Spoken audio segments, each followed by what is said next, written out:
Après avoir affûté leurs armes en vue de devenir d'éminents orateurs à l'image de Cicéron, Démosthène, Albert Tewodjre et Barack Obama, ces jeunes, dans la matinée du samedi 27 avril 2024, à Épithèque Bénin, se sont succédés au pupitre pour se livrer à un mini-challenge oratoire. La vérité, elle est blessante parce qu'elle a généralement une saveur très désagréable, une saveur amère.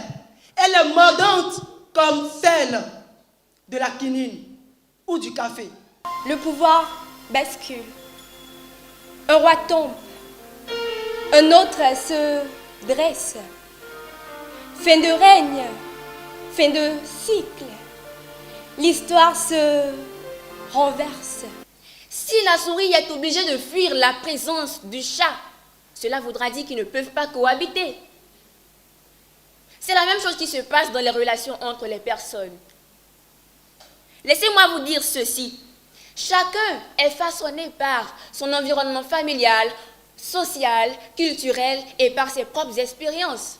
De la plaidoirie au slam, en passant par le discours et la poésie, 17 candidats, dont 10 femmes, se sont penchés dans le test respectif sur des sujets d'ordre philosophique comme la vérité est-elle blessante, la fin est-elle un nouveau départ, sommes-nous maîtres de notre temps, les opposés sont-ils faits pour s'attirer. Avec hardiesse et aisance verbale, pour la plupart, ces futurs orateurs ont su captiver l'auditoire en lui offrant quelques heures de délices auditifs, de quoi subjuguer certains membres du jury. J'ai été vraiment émerveillé par la qualité des jeunes orateurs.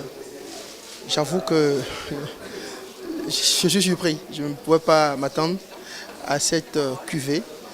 C'est des jeunes gens qui se sont donné le temps de travailler, de participer à un loisir sain. Vous savez, aujourd'hui c'est très difficile.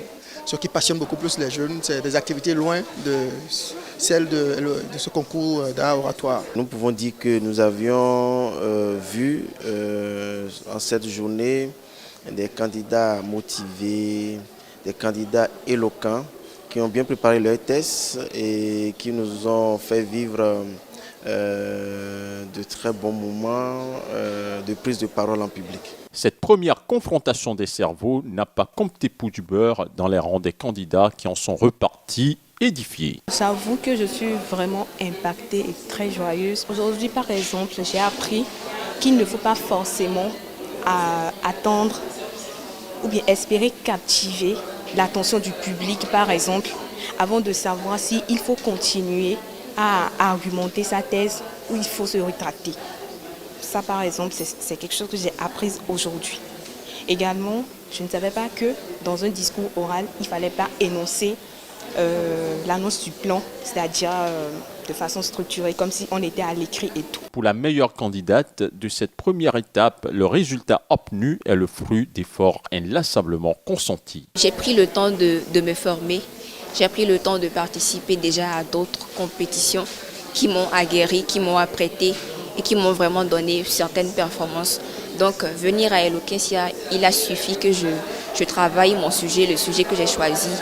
Et voilà, ça a donné ce que ça doit donner. Pour la suite de l'aventure, sur les 17 candidats préalablement sélectionnés après inscription volontaire sur les réseaux sociaux et les canaux digitaux de Eloquentia Bénin, 12 ont été retenus. Prochain rendez-vous du périple fin mai 2024. Au terme de la seconde étape de la randonnée nationale sera connu le représentant du Bénin pour la phase finale de cette épreuve oratoire qui aura lieu en France en 2025.